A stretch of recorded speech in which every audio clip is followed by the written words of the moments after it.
చికెన్‌లో ఎన్ని రెసిపీస్ ఉన్నా ఇంకొంచెం కొత్తగా చేయాలనిపిస్తది. అప్పుడు నా దమ్మకి కొంచెం పని చెప్తే ఈ రెసిపీ వచ్చింది. దాని ఔట్‌పుట్ మాత్రం అసలు వేరే లెవెల్ ఉంది. తిన్న మీరు కూడా అబ్బా! ఇంత మంచిగుందంటారు. దీనికోసం ముందుగల చికెన్‌ని మంచిగా వాష్ చేసుకొని అందులోకి పసుపు, ఉప్పు, కారం అట్లనే ధనియాల పొడి మీ టేస్ట్‌కి అకార్డింగ్‌గా ఏసుకోండి. నేనైతే 2 స్పూన్ల ఉప్పు, 3 స్పూన్ల కారం, అట్లనే 1 స్పూన్ ధనియాల పొడి, అట్లనే హాఫ్ స్పూన్ పసుపు ఇవన్నీ ఏసుకొని ఒకసారి మిక్స్ చేసేసి ఫ్రెష్‌గా దంచుకున్న అల్లం వెల్లుల్లి పేస్ట్ కూడా ఏసుకొని కొంచెం అంత ఆయిల్ ఏసుకొని అట్లనే ఒక హాఫ్ లెమన్ కూడా స్క్వీజ్ చేసుకొని మంచిగా కలిపేసుకొని ఒక 1 అవర్ వరకు ఫ్రిడ్జ్‌లో మారినేట్ చేసుకొని పెట్టుకోండి. ఇప్పుడు పాన్‌లోకి 2 టేబుల్ స్పూన్ అంతా ఆయిల్ పోసుకోండి.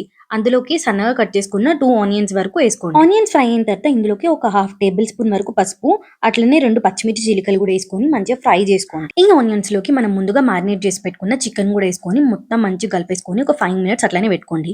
ఆ లోపు మసాలా ప్రిపేర్ చేసుకుందాం. ఇప్పుడు మిక్సీలోకి హాఫ్ టేబుల్ స్పూన్ మిరియాలు, ఒక 4-5 లవంగాలు, ఒక టేబుల్ స్పూన్ ధనియాలు, 4 పచ్చిమిర్చిలు, 10 ఎల్లిపాయ రెబ్బలు, half cup fried onions, 2 tomato పెద్దగా కట్ చేసుకున్న ముక్కలు, ఒక టేబుల్ స్పూన్ సాల్ట్, అట్లనే హాఫ్ టేబుల్ స్పూన్ పసుపు, కొత్తిమీర ఇవన్నీ వేసి మంచిగా మెత్తటి పేస్ట్ లాగా గ్రైండ్ చేసుకోండి. ఈ పేస్ట్ పక్కన పెట్టేసుకొని ఆ లోపల చికెన్ మంచి ఇట్లా ఆయిల్ పైకి తేలుతూ మంచి మగ్గుతుంటది. ఈ టైంలో మనం ముందుగా తయారు చేసి పెట్టుకున్న మసాలాను మొత్తం వేసుకొని అందులోని కొంచెం వాటర్ కూడా వేసేసుకొని లో టు మీడియం ఫ్లేమ్ లో ఒక 5 to 10 మినిట్స్ వరకు ఉడికించుకోవాలి.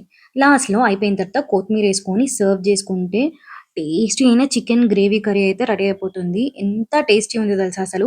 రైస్ లోకి, చపాతీలోకి ఎందులోకైనా పర్ఫెక్ట్ కాంబినేషన్ ఇది. పక్కా ట్రై చేయండి మీరైతే.